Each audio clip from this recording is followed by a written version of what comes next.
வணக்கம். சற்று முன் கிடைக்கப்பெற்ற மிக முக்கியமான செய்தி ஒன்று வெளியாகியுள்ளது. உயர்நீதிமன்றத்தின் தீர்ப்பால் எடப்பாடி பழனிசாமியின் கதை முடிந்ததா? வெளியான தகவலால் பரபரப்பு.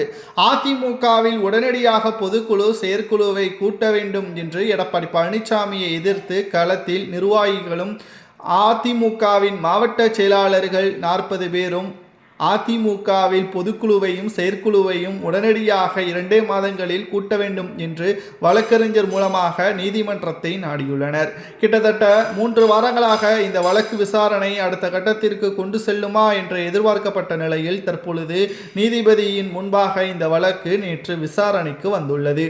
இதன் அடிப்படையில் அதிமுக மட்டுமல்ல, அங்கீகரிக்கப்பட்ட கட்சிகள் அனைத்தும் வருடத்திற்கு 2 முறை பொதுக்குழுவையும் செயற்குழுவையும் கூட்ட வேண்டும். அதன் அடிப்படையில் நிர்வாகிகள் 1/3 பங்கு நிர்வாகிகளது ஆதரவுகள் இருந்தால் எப்ப வேண்டுமானாலும் பொதுக்குழுவையும் செயற்குழுவையும் கூட்ட வேண்டும் என்று நீதிபதி தெரிவித்துள்ளார். இதனால் தற்பொழுது 1/3 பங்கு அல்ல 2 பங்கு நிர்வாகிகளின் ஆதரவை பொதுக்குழு செயற்குழு கூட்ட அதிகாரப்பூர்வமான அறிவிப்புகளும் ஆதாரங்களும் எஸ்பி வேலுமணி அவர்கள் சேகரித்து வைத்துள்ளார்.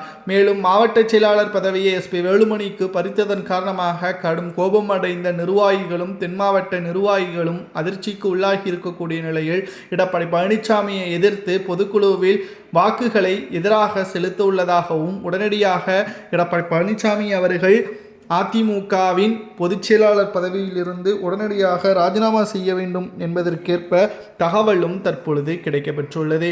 2026 சட்டசபை தேர்தல் அரசியல் களத்தில் ஒரு திருப்புமுனையான அமைந்துள்ளது. இதில் அதிமுக 3வது இடத்திற்கு தள்ளப்பட்டதற்கு காரணம் எடப்பாடி பழனிசாமி மட்டும்தான் என்ற தகவலையும் ஆதாரங்களுடன் நம்மால் பார்க்க முடிகிறது. இந்த தேர்தலில் அதிமுக தோல்வியடைந்த கையோடு மக்களும் எடப்பாடி பழனிசாமி வேண்டாம் என்று கூறிவிட்டார்கள். அதிமுகவில் பல்வேறு பிரச்சனைகளும் குளறுபடிகளும் தொடர்ச்சியாக வருவதற்கு காரணமே எடப்பாடி பழனிசாமி மட்டும்தான். அவரது தலைமை சரியில்லை. மக்கள் எடப்பாடி பழனிசாமி வேண்டாம் என்று கூறிவிட்டார்கள்.